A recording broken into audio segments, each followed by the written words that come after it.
This is the Everyday AI Show, the everyday podcast where we simplify AI and bring its power to your fingertips. Listen daily for practical advice to boost your career, business, and everyday life.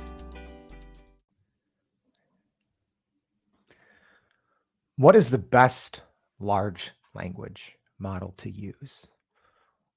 Should we be using ChatGPT, Google Bard, Microsoft Bing, or something else?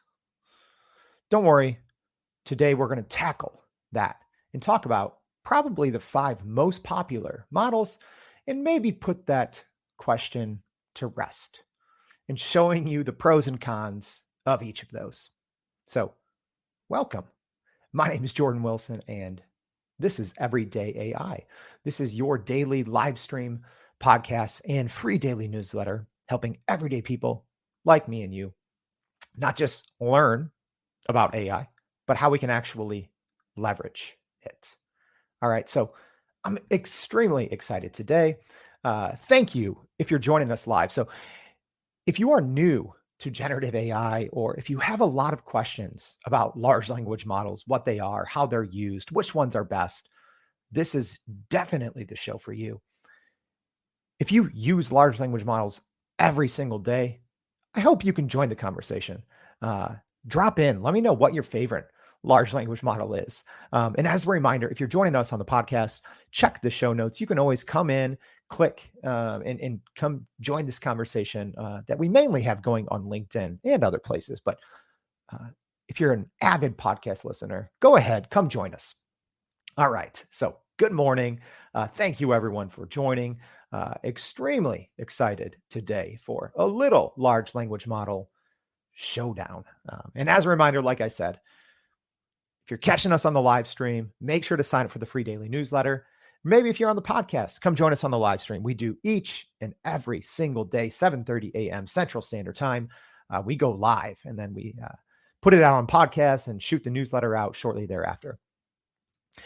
All right. So before we get into diving into all things LLMs, large language models, let's first quickly take a look at what's going on in the world of AI news. We do this every single day. So first, Pika Labs has released some new features. So the text-to-video platform and runway competitor released some big updates. So Pika Labs AI video generator has 2 main new features.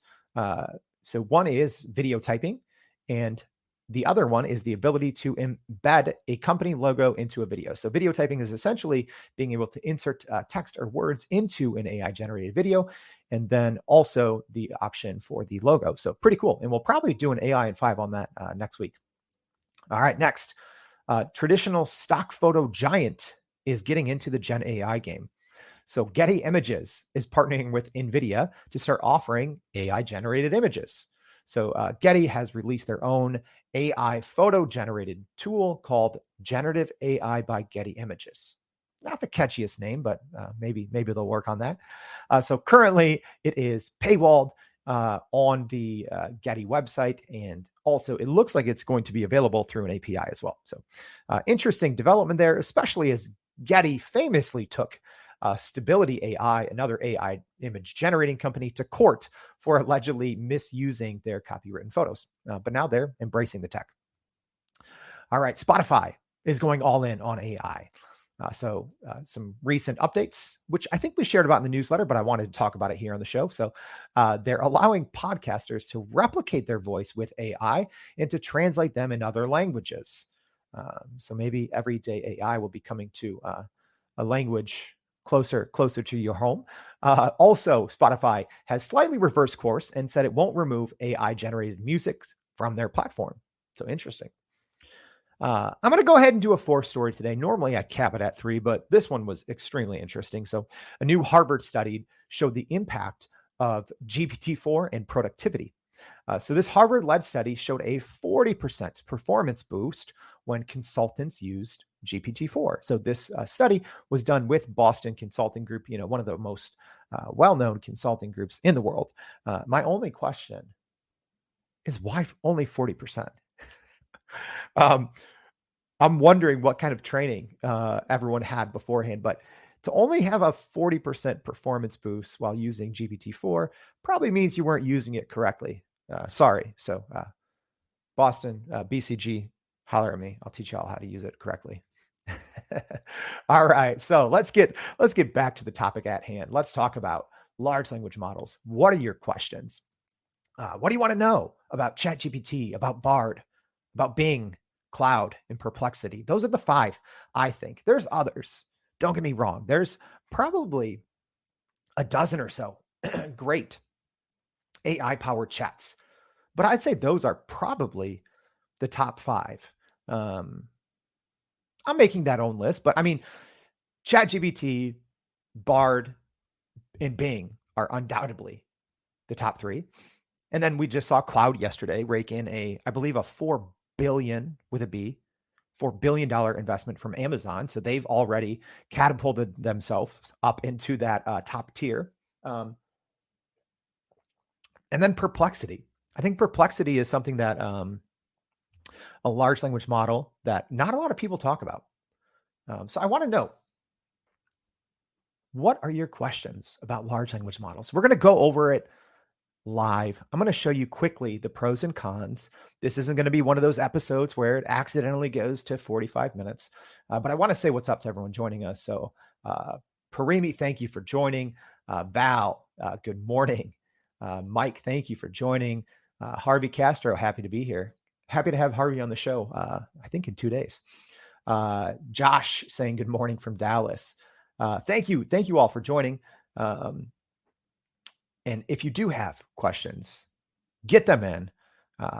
What's up, Brandon Cox Sanford? Good to see you. All right, let's get it going. What questions do you have? I see a couple questions. I'm going to go ahead and start them, right? At least on my end. Don't worry. If you have a specific question, let me know. Harvey says, throw in Poe.com. Yeah, Poe's good, except at least I think the last time I checked, like 2 weeks ago, you still can't use plugins on Poe. I don't think. I could be wrong. All right, let's get into it. Let's start talking about LLMs. So, very quick overview, especially if you're new. What is a large language model? The simplest way for the everyday person for me to explain a large language model is it is the world's most advanced form of autocomplete, trained on the history of the internet, usually billions or trillions of data points, essentially, right? Without getting super technical and talking transformers and neural networks, I'd say that's a fairly easy way to describe it, right? All these large language models, they're trained on heaps and heaps of data. Essentially, anything that's probably ever existed on the internet is in some of the largest large language models, right? But essentially, they are models. That's what I always teach people. When working with large language models, you shouldn't be using it like you would use a traditional search engine, which is one input, one output. That's not how a large language model works best, right? Contrary to what influencers on the internet who are trying to sell you a book of prompts might tell you, you should never just be copying and pasting one input and looking for a great output. That might only give you a 40% increase in productivity when I think you could easily double your productivity or more using a large language model. All right, so that's the simplest overview. Now, let's talk about a little bit about models, right? So let's look at OpenAI, Bing Chat, and Perplexity, right? So it's also important to understand the relationship between Microsoft Bing Chat and OpenAI, the maker of ChatGPT, GPT-4 technology, right? Microsoft is the biggest investor. I don't know the exact number. I think it's like 49% or something like that. I could be wrong, so don't quote me on that, but I believe it's nearly half ownership stake in OpenAI. So it's important to know that those two do work hand in hand. Perplexity, I believe recently they also announced the option in the paid version to connect to Claude 2 as well as GPT-4. All right. So essentially we have ChatGPT, Bing Chat and Perplexity all use GPT-4. They also, it's important to know Bing Chat uses other models. They're not, telling us everything, but it is based off of GPT-4 and other models. All right. Bard from Google is based on Palm 2. And then Cloud from Anthropic, their model is Cloud 2. Okay. So that piece is important to understand, that some of these share models, some have multiple models that they're using, right? But that's important too, because it's going to sometimes produce similar results. So you might get somewhat similar results at times if you use OpenAI's ChatGPT and if you use Microsoft Bing Chat. And we're going to do that live, so don't worry. But I'm going into models because of this. If you are working heavily in large language models, which you should, because that is the future of work, right? Obviously, Copilot did an episode on that yesterday.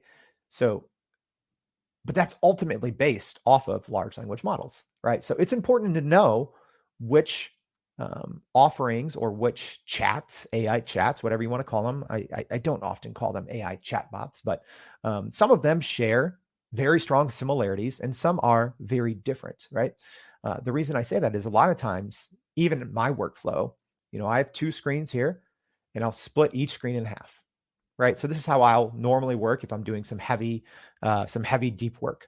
I'll usually have ChatGPT with plugins on at least 2 to 3 of those 4.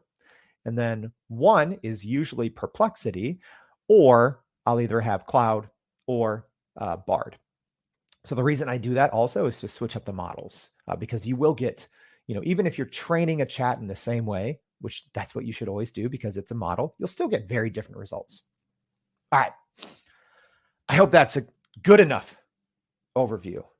And yes, Gemini coming soon from Google I think it is allegedly supposed to be much more powerful than GPT-4. So yeah, that's also important to understand is, these models and these companies are constantly changing. And, that's where all the money is going right now. We talked about a $4 billion investment into Anthropic from Amazon to improve and build upon cloud. So these models are constantly changing and constantly improving as well.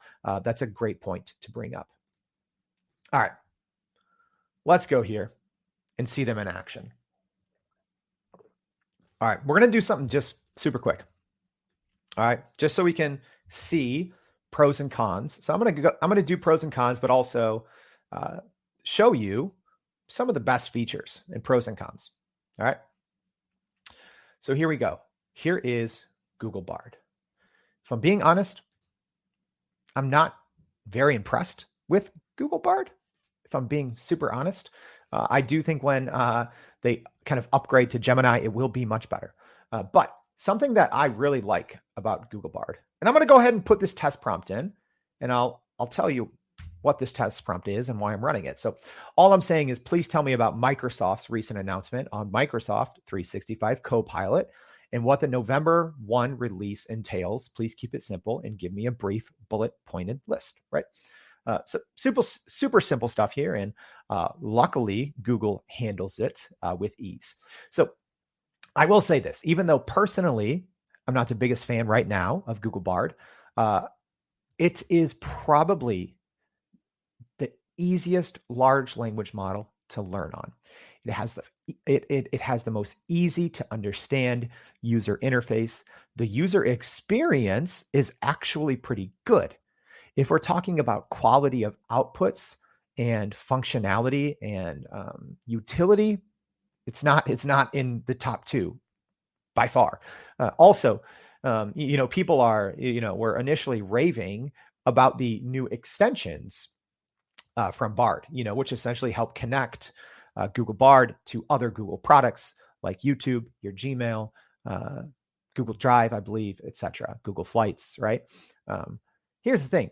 On workspace accounts, it's not available for everyone yet, right? You'll even see my account right here. I don't have extensions. I have to log into my personal Gmail because we use the G Suite or Google Workspace for our email at Accelerant Agency, the digital strategy company that I own. And So that's a downside. And even when I tested the extensions out, to tell you the truth, not that great, right? At least for what I would want to expect. As an example, you can't summarize YouTube videos. And obviously, Google doesn't want that because they want you to spend time watching those YouTube videos so they can get their ad revenue, right?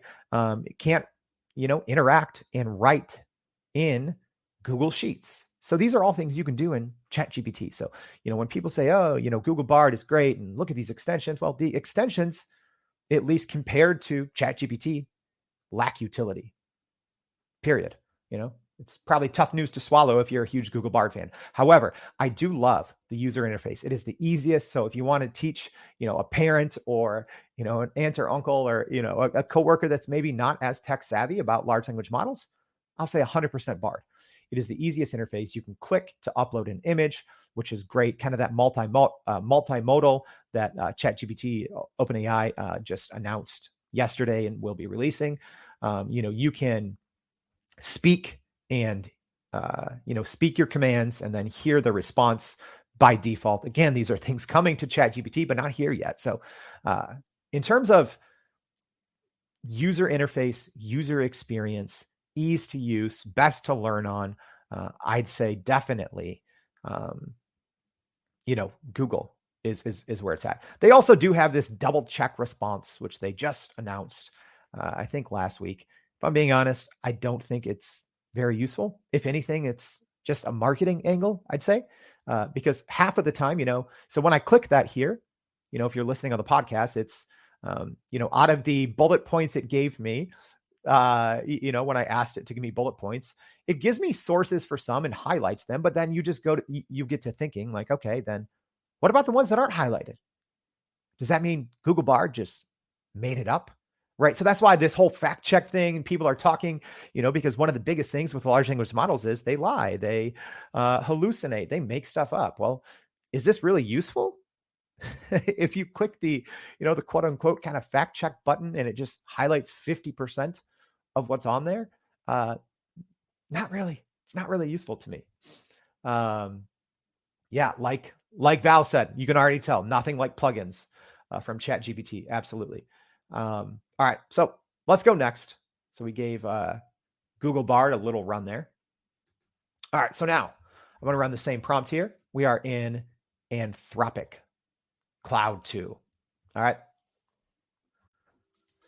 So what's interesting here?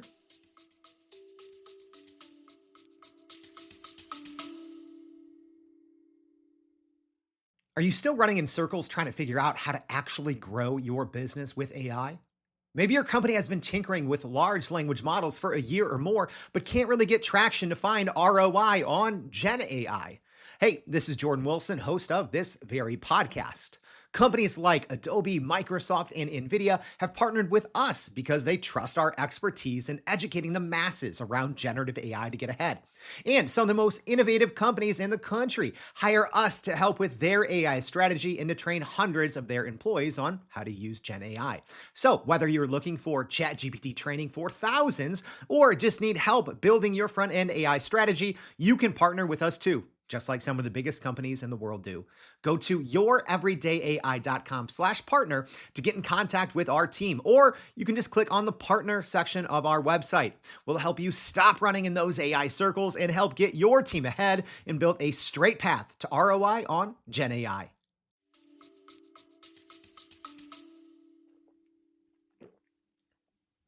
So what's interesting here, and I'm actually a little shocked. I do these live too, right? I love learning things along with you. So this isn't like I, spent 10 hours preparing this episode. It's a daily show. I can't spend 10 hours. But what's actually surprising here, which I don't know how, so I'll have to investigate this later. Claude actually got some things right about a recent event. So it did say Microsoft announced a new AI-powered feature called Copilot coming to Microsoft 365 on November 1st. So that could, in theory, be inferred from the prompt that I gave it, which I said, please tell me about Microsoft's recent announcement, right? And everything else, there is nothing else specific that lets me know that cloud is actually accessing up-to-date information. Everything else is extremely general. So let's quickly talk about cloud. So one advantage that cloud has, I think, over all other competitors, well, there's two things. One, if you look at the bottom of the screen, it has the built-in capability to upload documents, right? The biggest thing is PDFs, okay? Again, you can do this in ChatGPT.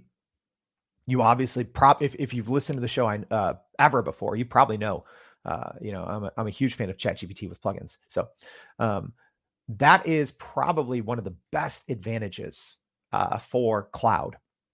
You can upload documents, which is great because in theory, you can quickly train cloud on your company data. Again, never upload private documents to any large language model because most all of them use anything you upload to train their models. So don't upload anything sensitive, proprietary, classified. Don't do that. However, you can, in theory, upload your entire website or your entire writing catalog into Anthropic Cloud. The other great thing about cloud is it has a bigger memory, right? We're not going to get too dorky into tokens, but essentially cloud has a 100,000 token memory, which all that means is it can remember things for a much longer period than all of these other large language models. So those are two pretty big benefits of cloud. And they did just recently announce kind of their paid Pro. I also believe it's $20 a month. Correct me on that if I'm wrong, because I know we have some avid large language model fans in the house. So let's go ahead and go to Perplexity, which love Perplexity. So I'm going to go ahead and turn on Copilot. Okay, so everyone uses this Copilot name, which is confusing. You have Microsoft Copilot, GitHub Copilot. Now you have Perplexity Copilot. But anyways, that enables a more advanced model. So I'm going to go ahead and click that little, put my little prompt in there. Again, just showing you guys this live. I'm saying, please tell me about Microsoft's recent announcement on Microsoft 365 Copilot and what the November 1 release entails. Please keep it simple and give me a brief bullet point list, right? So you'll see here, Perplexity is a little slower, which is a funny thing to say because these large language models, when you think of what they're actually computing, are lightning fast. So Perplexity is a bit slower. However, if you're talking about out of the box accuracy, out of the box avoiding hallucination and lies, Perplexity, hands down, is heads and shoulders above everyone else. And it's not even close. I'm actually perplexed. Accidental wordplay. I'm perplexed that, someone hasn't acquired Perplexity, specifically either OpenAI, Microsoft, or Google, or maybe Anthropic will. I don't know. But Perplexity, I think, is a huge player. And you look at the response here that you got. It's amazingly detailed and accurate, right? So as an example, if you compare this to the response that we got on Cloud, it's like, I don't know if it's lying to me or not, if I'm being honest, because it did give me some recent information, but it looks like it just inferred that from my prompt, right? When we look at Perplexity, I haven't even done this yet. I haven't ran this on all models, and I already know Perplexity will win in terms of, 1A and 1B, but it is extremely accurate. So this isn't, Perplexity is not as creative, it's not as flexible, but if you want the best of a large language model and accuracy, Perplexity is where it's at. I love Perplexity. I always will have at least one Perplexity window open whenever I'm doing any kind of large language model work. There's other great features. And again, yes, recently they did announce down here that you can use Cloud 2. If you're on a pay plan, you can use Cloud 2 or GPT-4. So you can choose between those two different models when you use the Copilot feature. All right, so important to know, but Perplexity is huge. What do y'all think? Does anyone in here like Perplexity? Just me? Am I dorking out? All right, Shannon, thank you for joining us. Shannon says, Perplexity came so close to my voice at one point, I forgot for a second I wasn't typing to myself. Yeah, if I'm being honest, I don't use Perplexity a whole lot for more creative writing or content writing. I do think, at least for me, ChatGPT is the best at that. But yeah, I'd say pretty much, aside from Google Bard, I've been able to do a pretty good job at replicating a tone of voice or a company brand voice in most large language models. Pretty good at that. Yeah, Harvey said Perplexity Chrome plugin, fantastic. Agree. I use that as well. Val loves Perplexity. Same. All right, let's keep it going, y'all.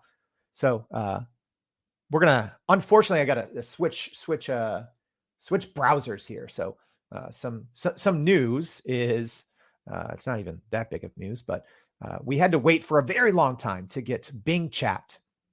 So Microsoft's AI model. We had to wait for a very long time to get it on Chrome. And we were so excited. We're like, yay, it's on Chrome. But now they took it away. So I'm in Microsoft Edge now. So yeah, you used to be able to access all of these in Chrome, but recently, within the past couple of days, now you have to access this new model in Microsoft Edge. Just FYI, so you all know. All right, let's go ahead and run this. I hope Microsoft Bing Chat nails this about Microsoft Copilot. It would be kind of bad if it didn't, right? All right, so put in the same prompt, and again, you can choose kind of if you want to be more creative, more balanced, or more precise, which is a great option inside Bing Chat.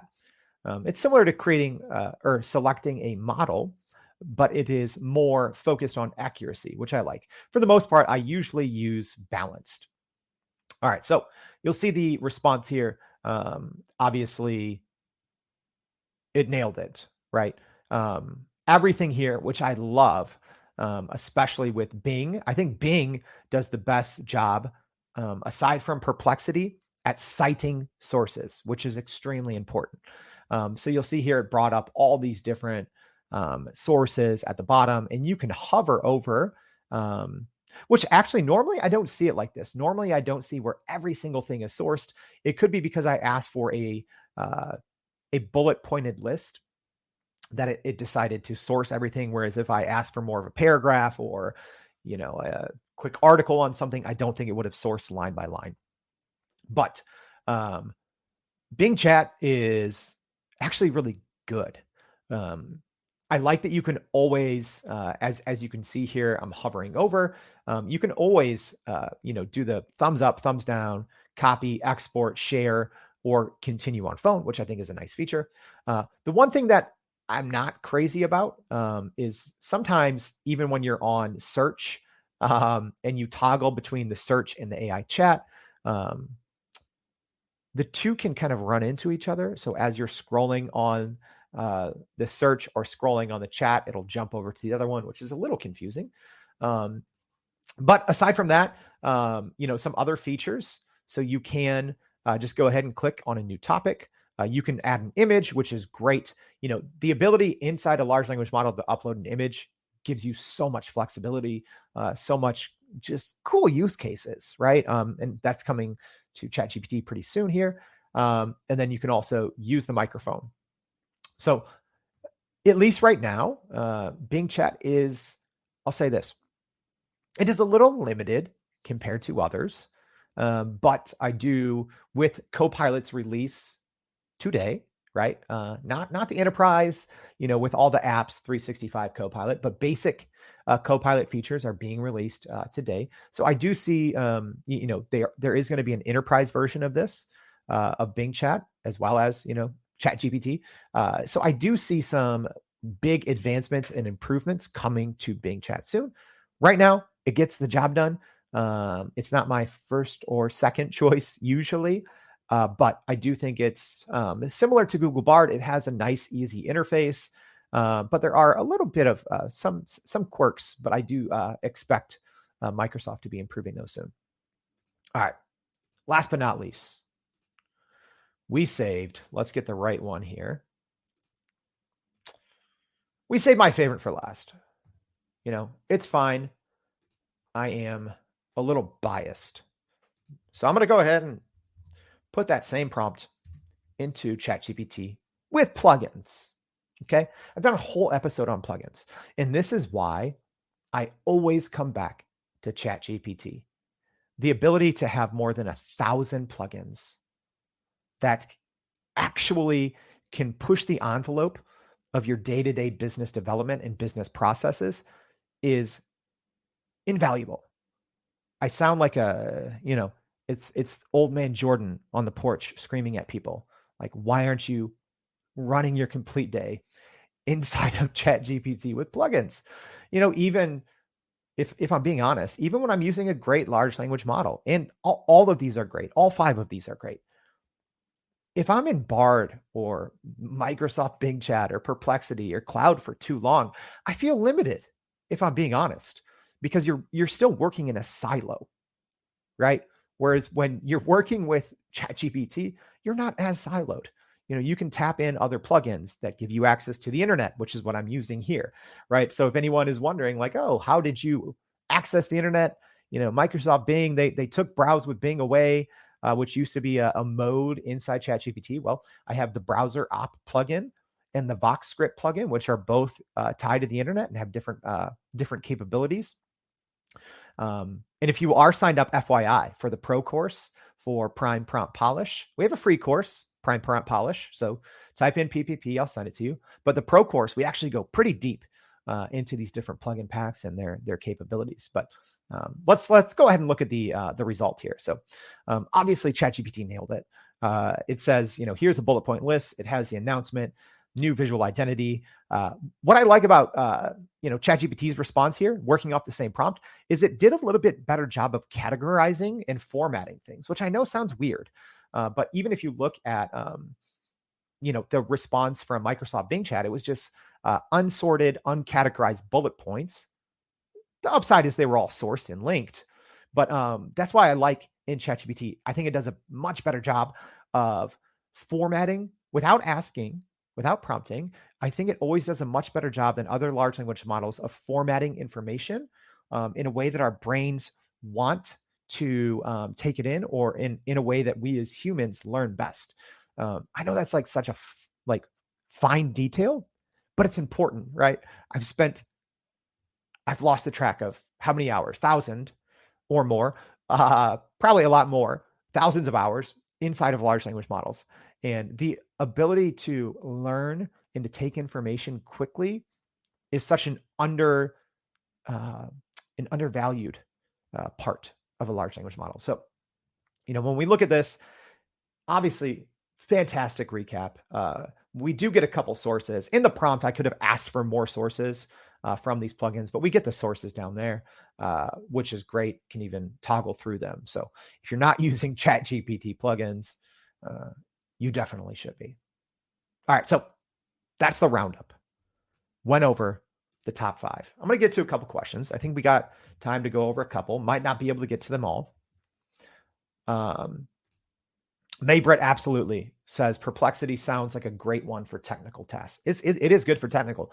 I always use it essentially for fact checking, or sometimes I'll start. I'll say this: I have chats within ChatGPT that I trained to help myself and our team learn things, right? Which is great.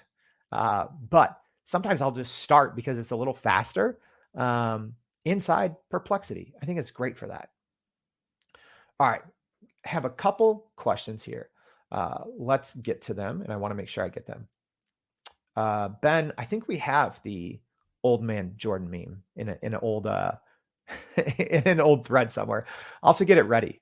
All right, so Val says, why use double web browsing plugins? Great question. And I go over this more in the pro course. Are you coming to the pro course, Val? I got to make sure I send you the information. So we have one today and tomorrow, and we'll get another one going in a couple weeks. But different web browsing plugins have different capabilities. We actually have a huge chart, ran through more than 20 internet connected ChatGPT plugins and tested each and every one of their abilities across 4 major categories. So for a lot of the work that I use ChatGPT for, it's a lot of internet research, It's a lot of learning things, and different plugins have different capabilities. So even Browser Op and VoxScript in our testing, and we literally, I don't know anyone else that has put through 20 plus internet connected plugins and has created a spreadsheet on their capabilities. But as an example, some internet connected plugins have the ability to read PDFs. Some have the ability to, summarize YouTube videos, and you can only have 3 plugins active at any time inside ChatGPT. So you do have to be wise about, not just getting a one-trick pony. You do want a Swiss Army knife that you've tested. All right. I hope that makes sense. Need the pro course. All right, I got you. All right, let's see. I think we have another question here. All right, let's go. Kevin, thank you for joining. So Kevin says, have you ever used a combination of them to craft something? If so, what do you tend to start with? Which one do you tend to end with? Oh, such a good question. Yes, all the time. I kind of started to answer that, but usually I'll do 2 things, Kevin. So one is I'll run a parallel chat. And again, I'm always training chats. It's never, one input, one output. So I'm saying if I'm going to sit down and go through the work of training a new chat, to give it a new skill, to share resources, all of these things, I'm going to usually do the thing in a separate large language model with a different model, right? So not just doing it to those that are using GPT-4, but sometimes I'll run a parallel in Bard or Cloud, because if you're going through the process, essentially you're going to be just doing a lot of copying and pasting. So it's not a lot of extra time, but you get double the output or double the possibilities.